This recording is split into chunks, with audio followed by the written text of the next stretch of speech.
Hello folks. Well, you seeing this right now means only one thing. With the title below, Epilogue number 11, that you see, we are done with the second to last frontier tour altogether. Quite a different tour, wasn't it? Yeah, this was definitely the first adventure that truly felt like more than a road trip. It truly felt like going to a different country, even though this was just state 49 for us. It's exciting to say that we have one more state left. But before I upload the videos from that last trip of the last state we go to, we have to talk about this trip in its entirety and what you didn't see, what I personally experienced, the lessons that I take from this trip, as we do with every trip. I have an epilogue here to share the stories that are not the active travel videos, not the places that we see at the location at that time, but rather things, ideas, perspectives, opinions, views that I gather and grow as the tour continues from beginning to end. Believe me, this was an interesting lesson I learned from a series of events that took place over the course of our time in Alaska.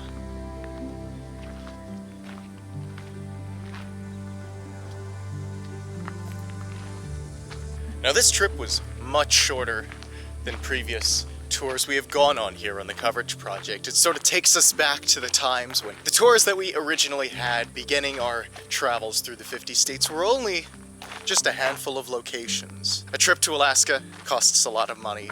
Of course, it would be great to go to, at least 15, 20 different locations, but that's just not possible when you go to Alaska and you're spending much more money on average per location per day than just a simple road tripping adventure. So I kind of had to limit it to what I could for that state. It's a huge state. It comprises about a third of the lower 48's landmass. It's huge, but for its size, I think we did the state justice by going to enough locations to say we've got that quintessential Alaskan experience.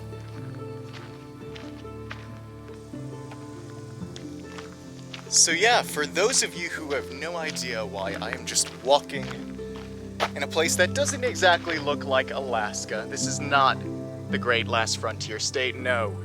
We're someplace else. This is just how we do the epilogues here.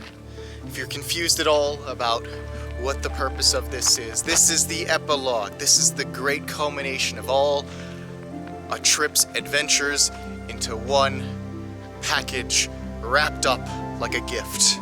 A bow tie on top to finish it off, to give us closure.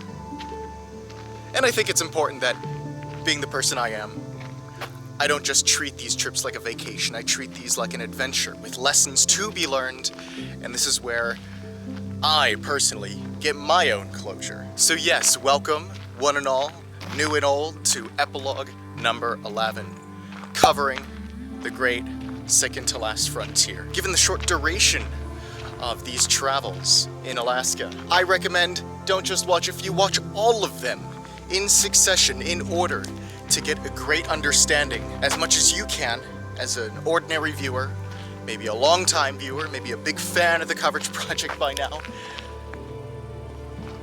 to allow yourselves to truly understand the background before I delve into the details of what happened off camera.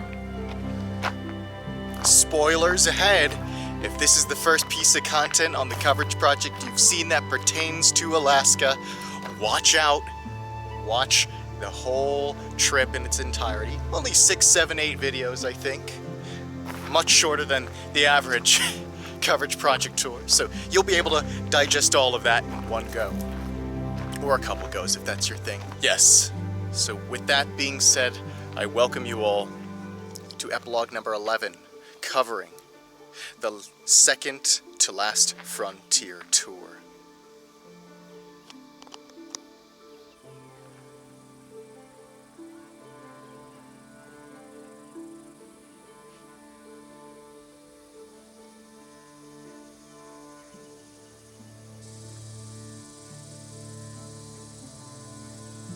Well, it's sure been a while since we went on an entire trip, which consisted of destinations only in one state.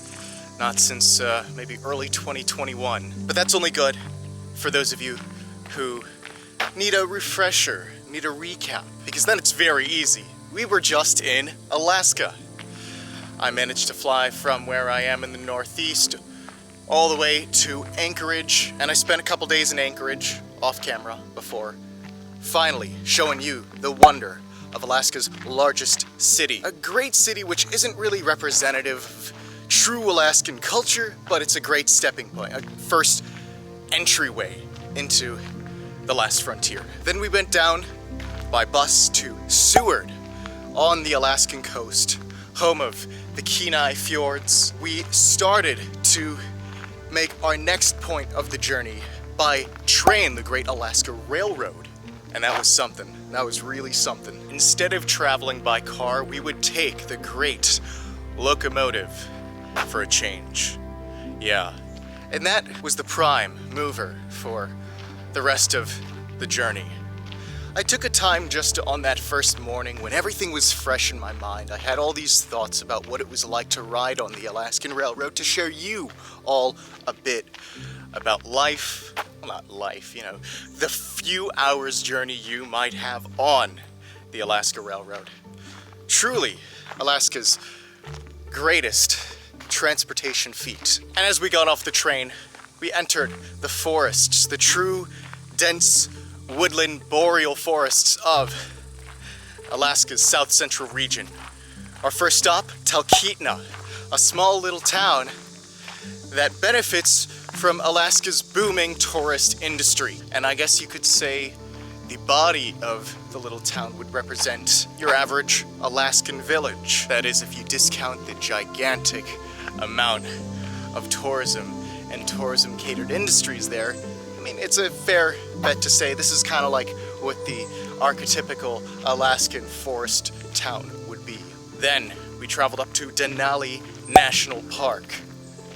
People know of Denali, America's tallest mountain in the middle of the state of Alaska, and, well, there's plenty more to see than just the mountain, as you saw on the video.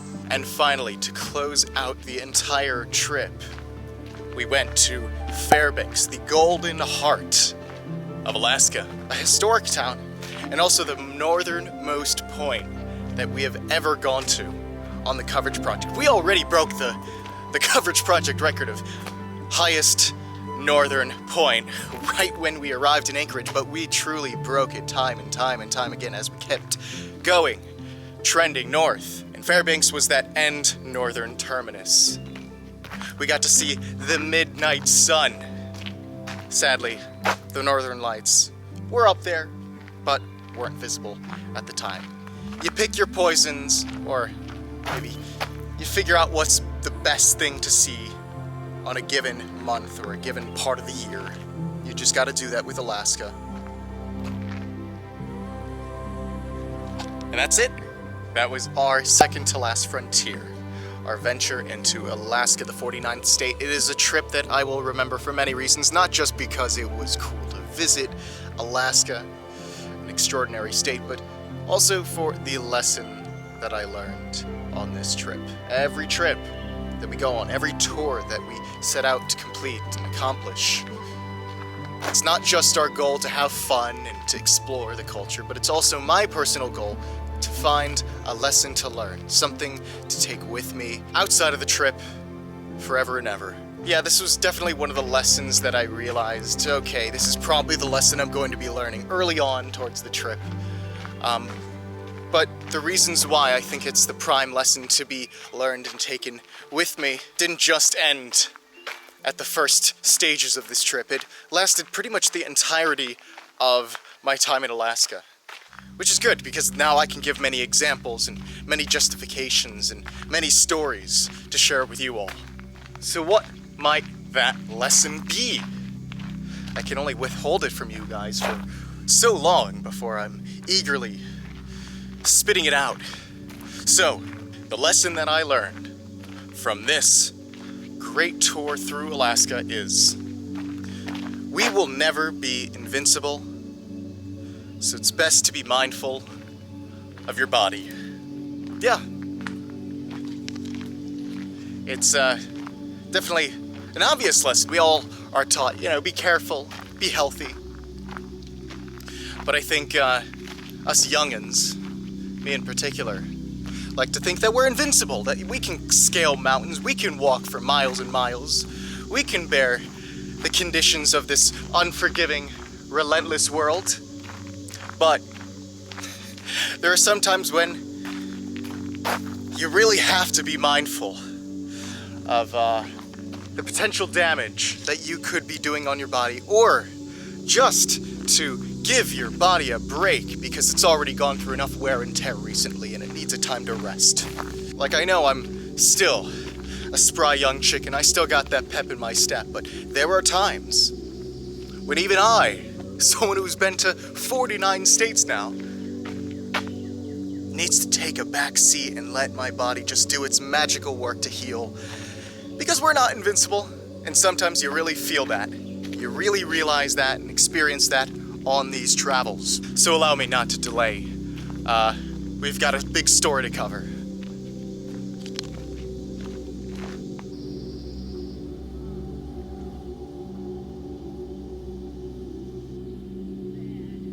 What if I told you that our experiences in Alaska would take us to an exotic area, a part of the world where the sun never set? Yeah, this is gonna happen for almost 2 weeks, and this was my mindset going in. I was wondering, can I even do it? Like, this was such an unprecedented journey. By flight, I was used to road trips. I had those doubts in my mind, and the fact that on that first night or so, the sun didn't seem to really set at all. I mean, it kind of went at the horizon in Anchorage. It was like 11:30 and you could still see partial daylight. It was incredible to witness, but it really struck me with the feeling of this is completely out of my comfort zone. Not in a bad way, but just like, wow, this is totally different than what I'm used to. This is something I will have to get used to over the coming week and a half, 2 weeks, as I would have to adjust my sleep schedule. My natural circadian rhythm would be completely disrupted by the absence of nightfall. It also didn't help that I was coming in with the first stages of what I believe was just a weird cold. Yeah, unfortunately enough, my respiratory system was not working 100%. I think you all could kind of notice a little subtle change in my voice, as if there was stuff blocked, congestion. Wasn't that fun, but I knew that I couldn't turn back. I already made the flights and bookings for hotels, trains, accommodations. No matter how I felt, I was due to complete this adventure one way or another. So already I was coming in knowing that my physical condition was not going to be at its best, and I would have to be the one to adjust. By the time I was set to make my first recording of the whole trip in Anchorage, the cold I had was nearing its full power and effect. It just felt so debilitating. Not only did I have congestion, but there was a sense of a looming headache that was very, very uncomfortable. Now, although I tried my best to perform to my best standard, to try to put on a cheery attitude, off camera, no, I was miserable.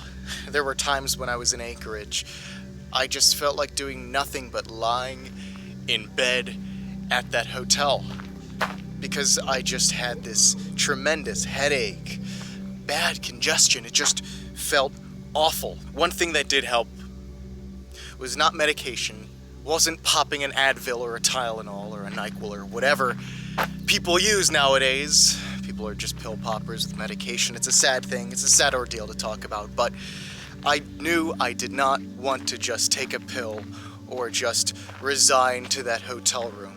Because I had already spent thousands of dollars on this trip, I could not let a day go to waste that I planned to be out there in the world, active.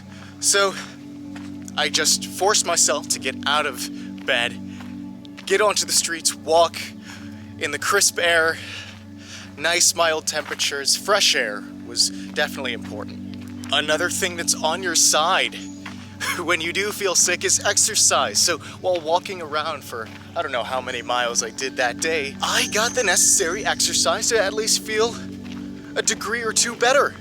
It was amazing how good I felt out in the city of Anchorage compared to just lying in that hotel room. I didn't even mind the smelly atmosphere of whatever trucks were going past me on the road. You know, I was out there adventuring, feeling great, feeling at least a little bit better. I still had a bit of congestion, but it was tolerable, and I was focused on other things, like getting the video done. From the general sightseeing to the filming, it gave me a purpose to get on and keep going, despite how unwell I felt. And that's something we could take home in our normal lives. I mean, there are so many people popping a daily Advil or Tylenol or NyQuil just to survive. And you know, there's a different way. There's an alternative to feel much more alive in this world. That was just one example. That was the first moment I felt, wait a minute, this could be part of the overall theme of this tour. Yeah, the pattern didn't stop there. More of these examples of being mindful of one's body, trying to find the best solution to these problems, kept on coming. As I went on that bus ride from Anchorage down to Seward, it was about an hour and a half, and it took me through many different parts of the Kenai Peninsula. And it really can strike you, the sheer magnitude and beauty of nature, far removed from human society. You know, the nature that's not dictated by people, but dictated by the law of nature. You know, you could find snow and ice-glazed mountains, kind of like chocolate syrup on ice cream. That's how it kind of looked. It just towers over you, these inverse arched valleys of tremendous magnitude. Human size truly means nothing to these mountains. We're ants and bugs to these behemoths of the Earth's crust. It's incredible to see. Just wanted to, you know, emphasize that, because that just couldn't go unnoticed.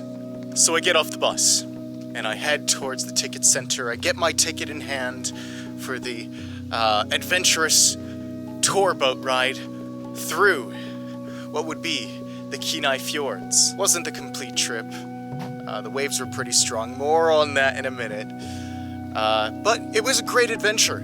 On the upper deck of that boat, I met a very, very friendly older couple from British Columbia, and we exchanged great stories of adventures. They seemed like they knew a thing or two about travel. I knew a thing or two about travel. It was great to connect and compare the places we've been. Just a fun little thing. But then the waves started coming as we approached the Gulf of Alaska. And those waves were very, very choppy. Very choppy. A little too choppy for me. These choppy wakes rocked the boat up and down, up and down. If you've ever been on a boat like that with some pretty strong waves, you know what you might be feeling. Yeah, here comes the nausea. And I felt it hard. I thought I was, you know, one of the younger people on that boat, mostly older couples. Oh, I could easily handle the nausea, much more than anybody else, or much more than families with young children. No, I was literally like the only one who succumbed to throwing up. I had to get the staff to attend to my needs, barf bags in hand. At that point, my memory was a bit fuzzy, but as I got to the lower deck, there was one of the staff members. She was like, I think I remember she was some environmental science, Asia Pacific major on an internship or a summer job with this boat tour, and she gave me nice ginger ale and crackers, things that you would expect to alleviate nausea.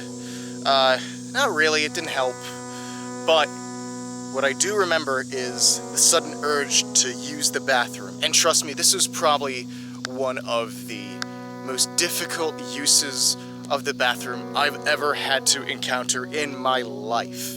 Imagine rushing on an already wobbly ship, out on the side deck, holding onto the railing, feeling the movements in your stomach grumble ever more as you try to get towards the little porta potty in the back.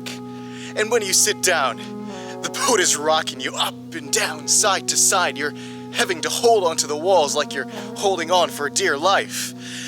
Oh yeah, that was miserable. Literally like a very scary situation for many reasons. But I got through it. For the rest of the ride, I just had my head down.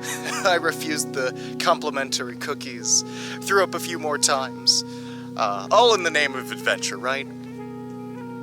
To the older couple I befriended on that boat tour, thank you for putting up with me with a smile on your face even after seeing all that you had to see. And to the girl who gave me ginger ale and crackers, thank you for handling my inability to withstand a boat trip and all that came along with it. And I hope your travels in Thailand were fun, and hopefully you continue to pursue what you want with that environmental stuff. Yeah, so much for my sea legs. I feel like a true pirate. Seasickness is no joke. Not fun. On the bus ride back, it was a nice setup. It was one of those like deluxe buses with a bathroom in the back. I just wanted to sort of go to sleep. I was in the back seat. And then there was a young woman around my age who used the bathroom, and before coming back to her group, she was with family or friends or whatnot, she sat down and she initiated a conversation. I guess she was curious about other travelers or whatever. And it was truly out of nowhere, something I really didn't expect. We really connected over the fact that, we had these niche interests that most of the other people in the world see as, oh, why do you like learning about these things? And it was just a fun time, great conversations, and it truly gave me the impression that, amazing conversations and amazing interactions, you never expect when they come about. Even after a terrible day of nausea, albeit great sights, it was a great day overall. I'll take it. Net positive. Thank you. I don't even know what your name was. I never really bothered to ask. I'm sorry, but you had some amazing, interesting stories and views and interests. If you're ever seeing this, you know who you are. Thank you for the awesome interaction that I never would have really expected on the way back from my day in Seward, Alaska. Another day, another realization to treasure my health. I'm not invincible. I can get nauseous and sick like crazy. As I landed in Talkeetna, Alaska, big shock. Didn't realize how many tourists were there. And I wasn't sure whether I would get, a nice, fun experience, interaction with people, because it just seemed like everybody was there for a nice tourist getaway, not to really experience what Alaska had to offer. So it was a bit weird. I was once again mistaken, because I had plenty of great interactions that allowed me to learn a lot about not just Alaska, but the greater world and my place in it, in a way. Many of these conversations were held in the Talkeetna Brew Pub. Awesome little joint. Loved my experiences there. I met a young couple who were from, northern Illinois, near the Chicagoland area, who were on their own journey. They had a little van, and they took the Alaska Highway. So they took the trip to Alaska not by flight, but by road. Yeah, that's a long trip, but they said it was totally rewarding, and so maybe in the future I should have taken it upon myself to travel to Alaska by road and see a different picture of Alaska, not just Alaska, but the journey to get there. British Columbia, Yukon, all of that great stuff. Believe it or not, one of the staff members there was literally from my hometown. Small world, right? Yeah. So we exchanged a few of those local hometown cultural quirks. And then what else I found very, very interesting was that there were a lot of foreign workers my age, going to college, who were doing this as a summer hustle. I think these J1 visas, these were young men and women from countries like Bulgaria and Serbia, going to Alaska of all places. You'd think it's such a remote state, but even Alaska's not too disconnected from the globalized world we live in today. So I got a chance to talk to many of these people from Bulgaria. And I got to learn a lot about the country, the culture, just some great conversations. And these conversations served as a great reminder to me that even if you think you're in some remote region of the world, isolated from the rest of the country even, you're not too isolated from the greater world around us. And you can meet people from all different walks of life if you're willing to initiate those conversations. Now, if you did watch the Talkeetna video, which I totally recommend, just like any other video of this Alaska tour, if you're watching Epilogue 11, you might have noticed that I was a bit more relaxed, maybe a bit more, you know, up in the clouds type of feeling. Something was off about that video, and that was because I decided to do a little bit of an experiment. I'm always sober, I'm always, you know, at my peak of mental capacity, if you will. And I wanted to change that a little bit. There were so many pubs in the area, so many little bars and microbreweries, that I wanted to see what it was like, what the differences were for my own self to film under the influence of a little bit of true Alaskan beer. I think I did a good enough job. I didn't make a complete fool of myself, but it was interesting to see how different it felt to me to record in public, while at the same time providing a little bit of a cultural, travel, educational piece of content. And what can I say about that? I mean, alcohol, drink safely, drink legally, in moderation, drink in a safe, controlled environment where you know you're gonna be in good hands, and all the conditions were met. So I decided this was probably the best place. Just a little walk from the little hotel I was at, no car.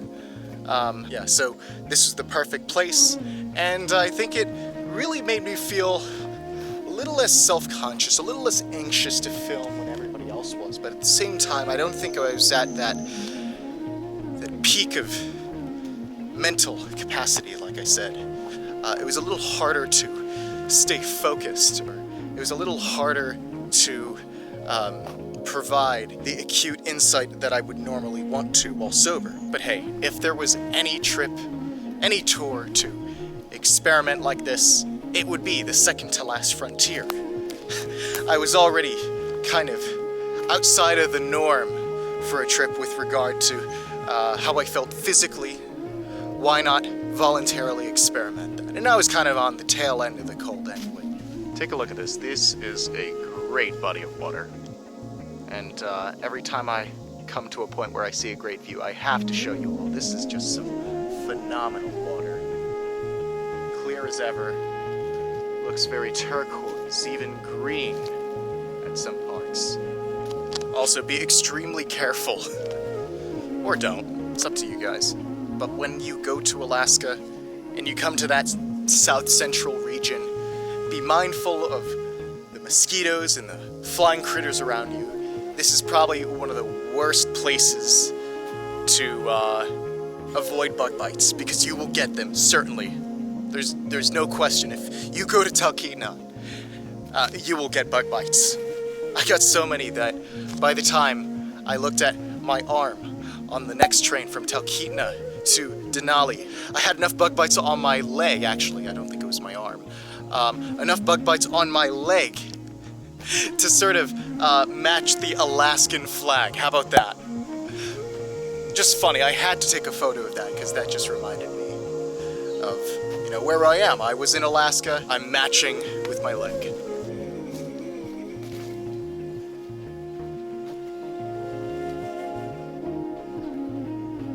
We then entered the domain of the High One. That is what Denali has long been called in many languages. Denali literally means the tall one, or the high one. And so, I was thinking, ruminating on that name for a while, and I thought, well, so many people have been telling me, oh, a feature of Alaska, here's what we can offer you. This is literally what people have promoted to me when I enter different parts of Alaska. Oh, you know, Alaska, marijuana's legal, why don't you try some?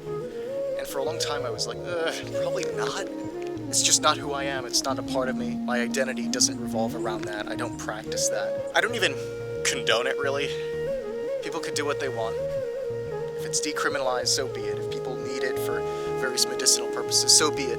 But it's just not what I want to use. I don't want to be someone who uses CBD or marijuana. But, hey, I am in Alaska. I am literally in the domain of the high one. Why not, for the first time in my life, get a little high with some CBD? I mean, I was already kind of experimenting with the alcohol. Let's see what effect CBD has on me. So I went to a local retailer which specializes in this cannabis stuff. It's legal all over, so every town's gonna have a retailer of some sort. So I asked a lot of questions. I asked for the lowest dose CBD gummy, and that night I experimented for the first time ever. It was a very, very weird feeling. I wouldn't recommend it if you want to film yourself or you want to film experiences, because what I noticed is that the day after, the following day, I just felt super unproductive. It took me more of my own internal strength to gain some sort of motivation to film that Denali video, because I was still under the lingering influence of what remained in my body of that CBD. Even that night that I took and ingested these gummies at a healthy dose, it just felt very weird. For the first time in my life, I was experiencing those, psychedelic effects. It almost seemed like the mattress on which I was laying was rising and lowering through planes of consciousness. It was so weird. Although I don't recommend CBD or cannabis or marijuana or anything for things that are important like research or work, because it's a stimulant for that unproductive feeling, it does elicit and encourage, an element of creativity. I did find the drive to jot down notes and ideas, and I guess it works in that way, but I still wouldn't even, I don't plan to use any of that in the future. It's just not who I am. But it was an interesting experience for that trip, another voluntary experience of altering the chemistry, altering the feelings of my physical body. And I learned, we are very, very vulnerable, very, very prone to the world around us in various ways. It seemed on this trip that I had experienced all the different forms of diversion, deviation from the normal human homeostasis, whether it's being so sick and nauseous, to a poisonous reaction from bug bites and all that, to being under the influence of various substances. Alaska is such a wild frontier in so many ways, and a visit there could potentially allow you all, like me, to experience those forms of being just a little bit off, or maybe a lot off. But at Fairbanks, I thought, how could I achieve? Not that I was looking for anything, but what else is there to achieve? I think I've done it all. But I discounted the fact that for about 2 weeks I was trying to make my own sleep schedule. That was very, very rough, and being at the northernmost point of the trip didn't make it all too much easy when there was no guarantee that I would even be able to sleep that well with all the things that I had to do, covering hours and hours. The day spent in Fairbanks lasted from mid-morning all the way to 12:30. The following morning, because it was still light out, as you saw, the midnight sun was there. So I was under probably more fatigue than when I first arrived and had to deal with the lingering jet lag that I experienced. Yeah, that was a real tiring sensation, but it was totally worth it. And I'm glad we got to visit Fairbanks, because I met a great man by the name of Ned, who allowed me to experience a nice full circle conversation. Having experienced the joys and the ups and downs of 49 states, that conversation was really nice because it let me have a bit of closure. It let me, close the book on a lot of adventures. And even things outside of the 50-state journey that you guys were able to hear that wouldn't normally be talked about. So it was a nice full circle moment We didn't have, at that point, 50 states covered, but it truly felt like we were nearing the end. There was that one more state ahead after Alaska. There was that final stretch, that final lap, that last quarter of the game. And that nice long conversation with Ned allowed me to really prepare for that final stretch. It just felt very poetic to have that long conversation with him in the course of this grand era of my life in Fairbanks. So thank you, Ned. And you truly inspired me with what you told me, and I will take your words with me for a long time. And that was it. That was our second to last frontier in the books. Well, not quite yet. That was what you saw on camera. That was the end of the true active travel adventures. But no, I still had an arduous and tiresome journey just to get back home. From Fairbanks, I would take a flight down to Anchorage, then a flight from Anchorage to Portland, and then a flight from Portland to the Northeast. Long, long journey. That first flight, I was able to sit in first class, and I kind of understood why it's so nice. You know, a little extra legroom doesn't hurt. Now, at the same time, don't confuse me for some bougie aristocrat with all the wealth to spend as he wants. No, that was only $20 extra for like a 55-minute flight. Just wanted to see what first class is like. You know, there's not much difference. That domestic flight, very, very short flight, it's worth the money, but it wasn't worth the title of first class. Let me just put it that way.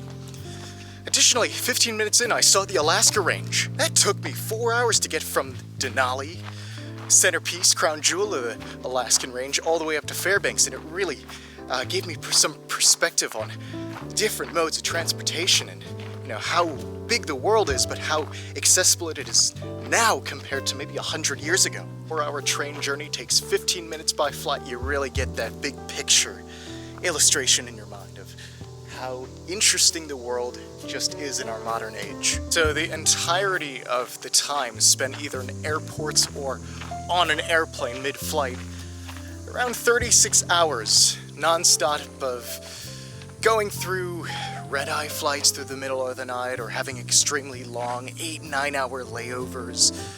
It was truly exhausting to not have like a set time to sleep. You would only sleep in polyphasic increments of maybe micro naps or maybe 1 hour naps if you can prop up your luggage and sit in the right orientation.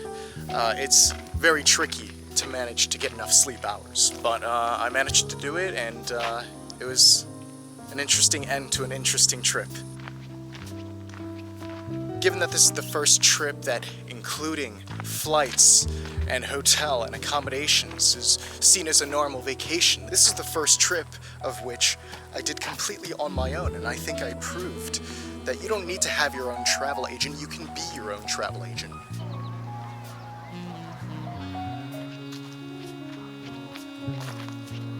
Us humans in society, we are under the false impression. We are in fact infatuated with the belief that we are invincible. So let us do whatever we want without any repercussion. That's just been a long-standing trend. Ever since humans were humans, we often thought of ourselves as the rulers of not only our bodies, but of the world. That everything around us is under our dominion. But when you go out into the world, you start to realize we are completely wrong when we try to manifest our actions under those pretenses. We're not the rulers of even our own bodies, as much as we like to believe it. At one point, things could completely change and we could become ill, we could fall sick, we could one day suffer an accident, get critically damaged, hurt, and life as we know it could change and be altered. At the same time, it's not a healthy decision to just stay sheltered inside or not ever be willing to take risks, because that establishes the development of one's own sensitivity, and then one falls victim to regrets and actions and decisions not being made to give one the optimal life one deserves. So How do we solve this dilemma? Well, that's when the balance comes in. Live life like it is your adventure. Live life like tomorrow may be completely different. Like this could be your last day on Earth. At the same time, with all the fun you're having, I think it's important to be mindful of one's own body because we are not invincible. Just because we should live like tomorrow doesn't exist doesn't mean we should spend it as if our bodies don't mean anything. Take care of your body, be mindful of when you find that you're not at your 100%. But have fun at the same time. Now, one thing that can be invincible is our mind, our spirit, but that's a story for another day. With that said, Alaska has given me lots of life lessons, lots of interactions, lots of great memories. I will truly treasure it. Here's to another trip in the books, complete Alaska, a 49th state. With that being said, I bid you all adieu. Standing in the middle of this nice state park. More travels to come. I will see you at the next location.